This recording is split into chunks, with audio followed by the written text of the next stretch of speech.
welcome to Health Matters, a show about what matters to you and your health here in Worcester and throughout central Massachusetts. My name is Jay Broadhurst. I'm a family doctor here in Worcester, and I'll be your host for this show. We are co-sponsored by the Worcester District Medical Society and WCCA TV, Channel 194, the People's Channel here in Worcester. Thank you so much for joining us.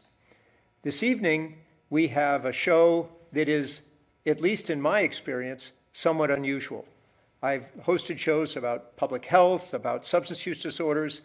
Today, we're going to talk about urinary incontinence, particularly urinary incontinence that affects women.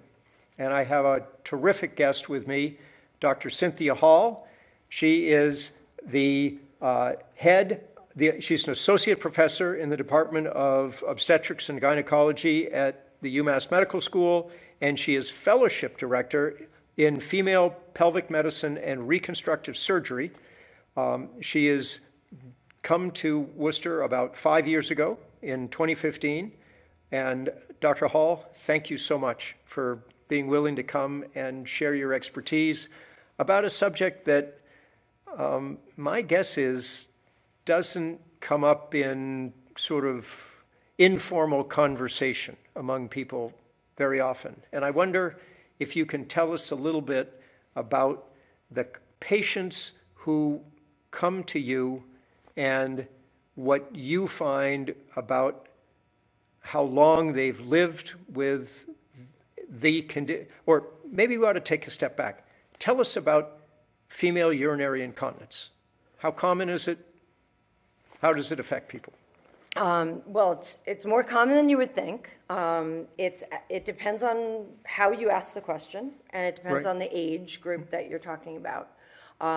So if you look at nursing home residents, for example, it's greater than 50%. In fact, urinary or fecal incontinence is one of the main reasons that people land in nursing homes. Good point. Which is really sad. Right. But if you even just take all comers, in fact, like the Nurses' Health Study, which a lot of people are aware of, and that's an age group of anywhere from age 54 to 79, it actually affected a third of those women. Wow. And basically the criteria was anybody that had urinary incontinence more than once a week. So a third of those women had incontinence. Right. And then, of course, if you look at older age groups, it's going to be more. And if you look at younger age groups, it might be less. Well, I'm a family doctor, as I mentioned. And, among the people we care for are pregnant women and therefore newborns. And so I'm going to come back to pregnant women in a minute. But you think newborns, well, everybody knows that they pee and you put them in diapers and so on. And then kids go through, quote unquote, toilet training. And, I know that if you're going to have your child go to daycare, they have to be toilet trained. Okay. So I think that our listeners probably figure that pretty much everybody gets the hang of being able to control urine and stool, at a young age. And then what happens? How is it that people lose that ability to control their urine? Yeah, that's a good question. Well, first of all, there are different types of incontinence. Good point. Yeah. Okay. And so we try to distinguish between the different types of incontinence. And so we talk about having urge incontinence. You get an urge and you can't get to the bathroom on time. Okay. Which is essentially what newborns have. They get an urge and they just leak. They don't have any control. But anybody can have that. I mean, occasionally. I mean, if you just wait too long, you're in a spot where you can't. Exactly. Okay. And so usually if we have somebody that loses control like that, we call it overactive bladder, because a lot of those patients have not only urge incontinence, they have frequency and urgency, and then they can't get to the bathroom on time. And so that can happen anywhere from young women to older women. And actually, it happens in men too. Right. Although I don't treat men, so. Okay. And what I usually tell people enough. when I think that's what's going on, that it happens in men and women equally, but men are less likely to leak with that problem because their urethras are long. Right. Whereas a woman's urethra is only 3 centimeters. Okay. Which is basically an inch. Is that, I mean, maybe a whisker. A little more than an inch. Yeah, inch and a quarter. So exactly. Okay. So it doesn't take very strong a bladder contraction to overcome that urethral pressure Yeah. and leak. Yeah. So if you're talking about overactive bladder and urge incontinence, why does that happen? The answer is we don't actually know. And when you think about how complex the urinary, mechanisms are that allow you to store urine and maintain, when you start urinating, you basically relax your pelvic floor and that triggers a bladder contraction, and then it has to be maintained, and then Right. to stop urination, you have to be able to squeeze, your pelvic floor and the urethra and all the reflexes that happen. Yeah. To make all that happen, there are 12 reflexes. Well, that's just it. As you describe that, I began to think about, eating food and swallowing. And, the point is, if you're eating food and swallowing, you sort of just do it, unless, you don't and you've got other problems. But in the same way, I certainly know that there are situations, let's say, at a venue, at a concert or something, and you're in line to, go to the bathroom, and, you sort of get ready and you're supposed to pee, like right now, because you've got 17 people waiting, and somehow you can't do that relaxation thing, right? Yeah, I used to have a boyfriend that was really shy. He couldn't pee if anybody was even close by. Well, there and he you had go. a shy bladder, exactly. Okay. So we've got urge incontinence that you say, that was the first one I think you mentioned. Right. And then there's something that is more of an overactive bladder, and that included the urgency and frequency? Well, and yeah, so- exactly. And urge incontinence usually is with overactive bladder. But then you I see. have stress incontinence too, where you cough and it overcomes the urethral pressure, and that's called stress incontinence. Okay. A stress on the body causes Right. the leakage. Okay, and that, laughing maybe could do Right, that as well? laughing, coughing, sneezing, and exercise usually. And if it's bad enough, even like lifting something heavy or even getting up from a chair. Wow. Even that. Well, yeah, amount but of that pressure. could be embarrassing, Of course. seems to me. yes. Okay, are there other I also imagine that if people have had surgery in the neighborhood, that could interfere with things too.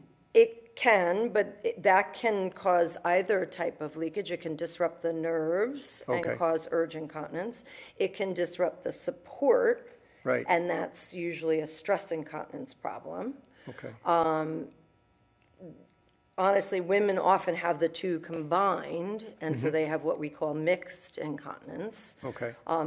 Men actually often have a blockage because of their prostates. That's sure. And so they have overflow incontinence because Okay. they get so full that the bladder just can't hold anymore, and then they'll dribble. And then it'll dribble. I see. So they have overflow incontinence. It's not very common in women. Right. I mean, it can happen occasionally, but not very often. Yep. And then you have like functional incontinence where the patient, it's more of an issue where they just can't get there in time because of functional issues. Like they're, Okay.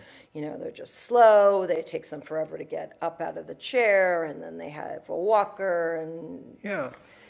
What about size? Is obesity something that can contribute here? absolutely, actually, we know that not only does obesity potentially cause both cough type leakage, stress incontinence, and the overactive bladder type, and I'm not sure I can understand why that happens, but it definitely does correlate. And in fact, they've shown that weight loss, whether it's Right. from dieting or from surgical weight loss, can help your incontinence quite a bit, and it correlates pound for pound. If Okay. you lose 5 pounds, your incontinence will get this much better. Is If that you right? lose 10 pounds, your incontinence will be this. And even modest amount of weight loss can. I wonder cause- how many primary care physicians are sensitive to that data, because, we frequently are trying to encourage people to lose weight, and that may be a dietary intervention, it may be an exercise intervention. But the point is, if this urinary incontinence was part of the picture, another thing that we could say is that is likely to get better as you are successful in losing weight. It is, but it's tough sometimes because a lot of times what I'll hear is, well, but it's hard to exercise because I'm soaking wet whenever I exercise. Oh, right. And I do understand that.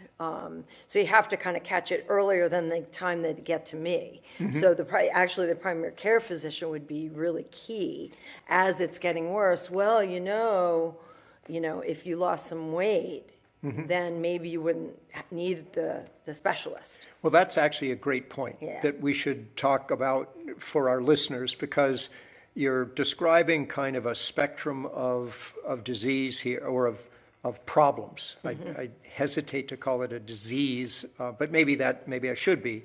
The point is, tell us a little bit about sort of the natural history here. What would be the kind of story that you might hear as a specialist from a woman who's been referred to you? And I'm eager to find out as you tell this story if there are perhaps might have been opportunities to intervene along the way to help things maybe not get so bad. I mean, mm-hmm. part of the thing that I am wondering about is as the urinary incontinence gets worse, is there a point at which you're maybe not going to be able to get better again? I mean, is there a place where things have gone, they're so far out of control that you're not going to be able to get full control back? But maybe let's just start. Tell me about a patient that would be a generic patient that you might see. What have they been through? What are they living with? So one of a common story that we'll hear, I'm going to just talk about a stress incontinent patient. Great. A 40-something-year-old patient who mm-hmm. maybe has a couple of vaginal deliveries, because mm-hmm. vaginal deliveries are a risk factor. Okay.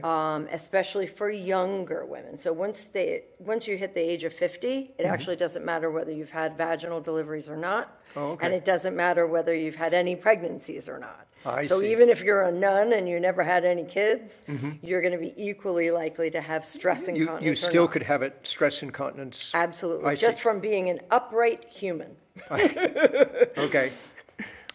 So take a 40-something-year-old woman who maybe right after she had her kids, mm-hmm. She had a little bit of stress incontinence. Occasionally when I would go out with my girlfriends, I'd have a laughing fit and I had a little bit of leakage. Mm-hmm. Or maybe, when I was pregnant or right after I had my kids, I had a little bit of leakage, and then it got better for a while, because sometimes just the pregnancy itself will worsen the leakage, because there's a progesterone effect, because progesterone is a smooth muscle relaxer. Right. So, and when you're breastfeeding, you've got low estrogen too, so mm-hmm. that'll have an effect as well. And mm-hmm. so then it either resolves, or it was just kind of minor for a while, and it was fine when the kids were young, but mm-hmm. then she's a little older and it's gotten a little worse. And so maybe she tried to do her Kegel exercises for a little while. Mm-hmm. Maybe they helped for a little while, maybe they didn't. And now it's to the point where she has to wear a pad all the time. Okay. And maybe it's just a little liner, but now she's kind of worried that she has an odor. And it's really interfering with her quality of life. Okay. And that's when I end up seeing them, usually. Okay. You mentioned exercises, and I'm going to get you to come back to that in just a moment, but I'd like to just turn to our audience and remind you that you're listening to Health Matters. I am James Broadhurst.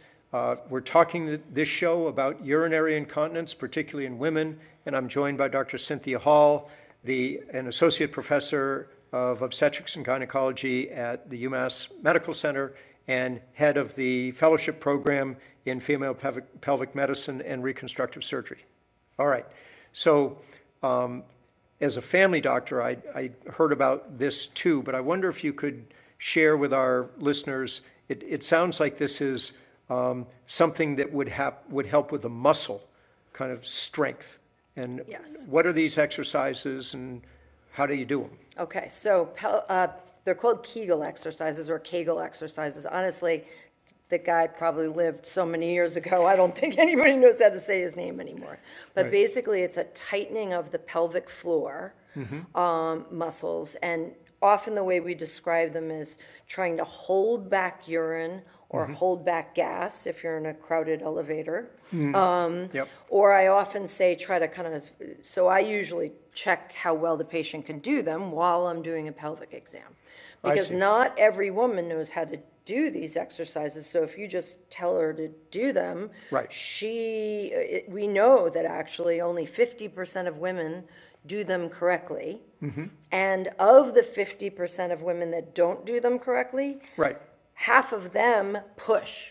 So they're doing the exact opposite of what they're Oh. supposed to be doing. So this is like, frankly, I mean, do sports medicine. So you teach somebody an exercise, whether it's something with barbells or kettlebells or something, you are teaching women how to do these exercises, and you can do it as part of a confidential examination where you can make sure that they do them right. Right, exactly. Okay. So while, Got it. I've done my pelvic exam, I'm looking to see if they've got any descent of their pelvic organs, or when you're doing your pap smear or Exactly, your pelvic right. exam.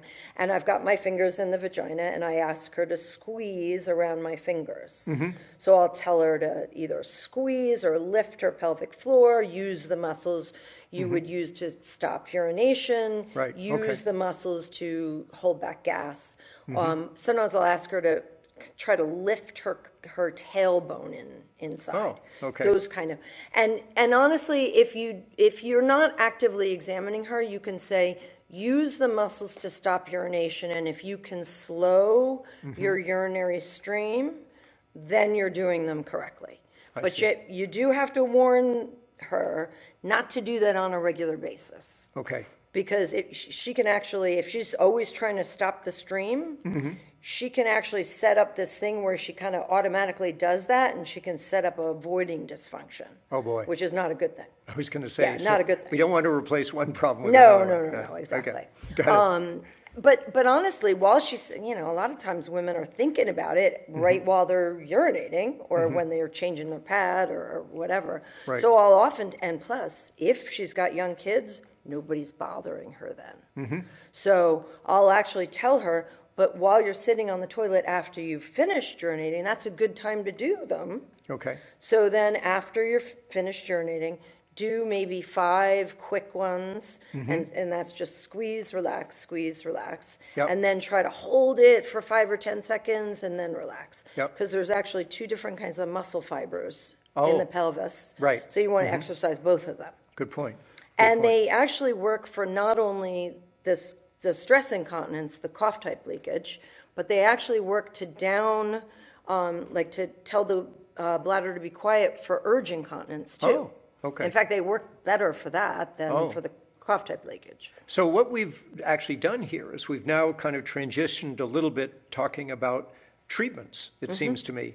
And I am going to be eager for you to kind of expand. I mean, you've got surgeon after your name, so obviously there are surgical kinds of approaches, but my guess is that there are plenty of room between the beginning of this problem and when a woman might need surgery. And so these kinds of exercises can be helpful.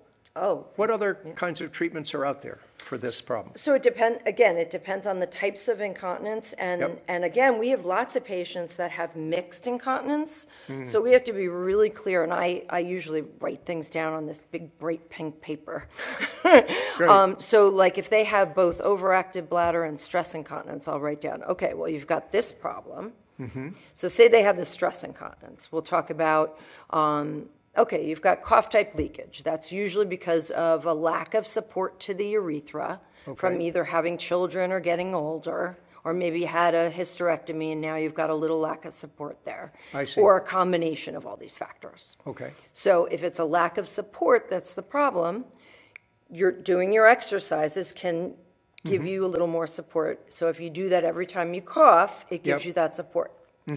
The second thing that you can do is you can put something in the vagina that supports the urethra. This is called a pessary. Okay. It's something that's put in the vagina, Yep. which the vagina is right behind the urethra. So this will support the urethra every time you cough or sneeze, so then you won't leak. That actually looks like a kind of a little bit larger ring, but almost looks a little like a diaphragm, at least the shape. Oh, I mean, it it's totally kind of- is. Yeah. The difference, of course, is first of all, not that many people use diaphragms that much more for I'm contraception. old. I've heard about diaphragms. Absolutely. I learned- anyway, And the other thing that a lot of people didn't like about diaphragms is that you'd have to stop right before sex Yeah, and say, right. I'll be right back. And it had to fit. time out. Yeah, exactly. And it had to fit perfectly. Exactly. Because it had to seal off the womb from Right. all the little sperm. Whereas this, once it's in the perfect position. It should So be 100% comfortable. It just goes in and it stays there, or do you have to Yep. take it in and out, or? That depends on the patient. So if it's a young patient who's sexually active or an older patient who's sexually active, Then- she would probably want to take it out for sexual activity. Right. And if she's not sexually active, she might not want to ever touch it, and she comes in and sees us 4 times a year. We take it out, wash it off with soap and water, inspect the vagina, make sure it's not irritating the vagina, Right. and put it right back in. Wow, But while it's in, she shouldn't even feel it. isn't that something? Yeah. And what that'll do is it'll provide some support underneath the bladder to kind of get that, the muscle and the ability to stop urine in sort of the best position, I guess. It basically just, so if the reason the person is leaking is because of a lack of support to the urethra Yep. and that mobility of the urethra, Yep. this will basically provide support to the urethra so the urethra is no longer mobile, I see. and then they won't leak. And Right. honestly, I've seen it work in people that have really horrible stress incontinence. So here's a pretty low-tech thing, and it doesn't involve taking pills. You don't have to worry about what about side effects? I mean, you said From this? I guess if there were some irritation, you would see it on exam, but frankly, the woman would likely feel some irritation. I guess maybe. Maybe, but we see them every 3 months, and Yep. if they become irritated, often just a vaginal estrogen cream, I see. which isn't absorbed systemically, so it's very, very safe, Yep. will take care of the irritation. Okay. Wow. So I bet that is a treatment modality that many of our viewers Are not aware of. didn't know Yep. existed. Right, Okay. exactly. And it's also great for young women who maybe aren't done with their childbearing, and they can use this temporarily, finish their childbearing, Yep. and then go for a different treatment maybe when they're done. I see. Okay. So it's a great option for them too. Okay. What other kinds of treatments are out there? So for stress incontinence, so we already talked about doing your exercises, this, and then and weight loss if that's an issue. Right. And then there are surgeries for stress incontinence, this structural problem. Okay. So for stress incontinence, those are really the 3 mainstays of therapy for stress. Right. Okay. So that's stress, and then we've got. So then we've got the urge incontinence or Urge. overactive bladder. Yep. So then I go down, okay, so first of all, I always say, we don't know what causes it. It's more common than diabetes and more common than asthma.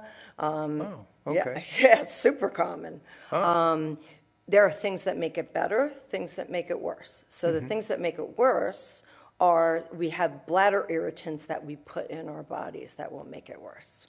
So what kinds of things? Caffeine is a biggie. Boy, the Starbucks people don't want to hear you say that. Exactly. No, they don't want to hear it. But I mean, some people are drinking coffee all day long. Yeah. Yeah. And the other thing is artificial sweeteners. So Oh. especially if you're having, Diet Coke, it's like the double whammy. Okay. All right. So even just cutting down on those things. So there may be some dietary changes that people can make that will help that overactive bladder situation get better. Other things?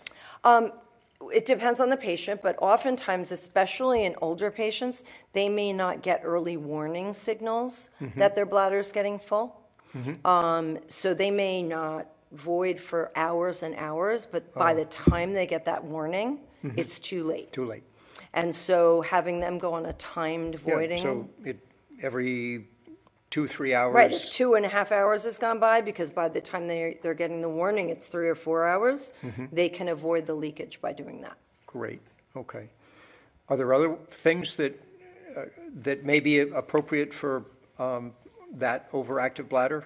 I seem to think that there are advertisements for medications and things that may play a role. Absolutely. So usually we do behavioral, and then of course the pelvic floor exercises work really well for overactive bladder. And if people, so that's right, both of them. right, exactly. Yep. And if people can't do the pelvic floor exercises on their own, we have physical therapists that actually specialize in teaching you how to do. Is that right? So you, as a woman, can go to a physical therapist, and we're not talking about out in front of a big room full of people, but rather a kind of private, confidential treatment.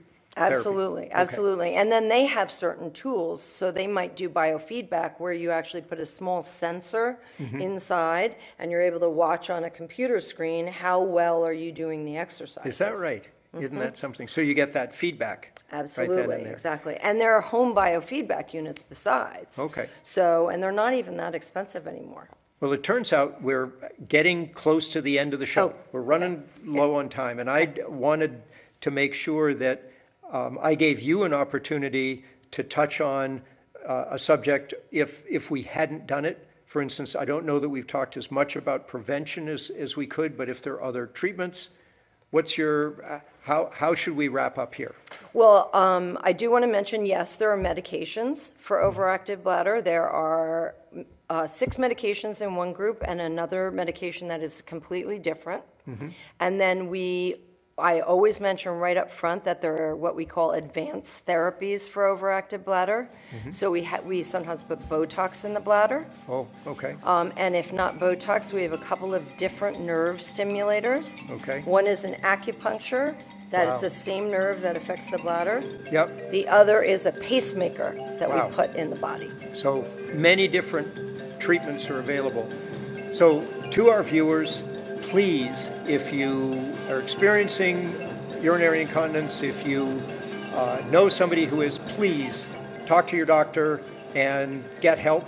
My name is Jay Broadhurst. I want to thank you for joining us. Thank you, Dr. Cynthia Hall. Thanks to our engineer, Frank Rocco. And I look forward to seeing you next time on Health Matters.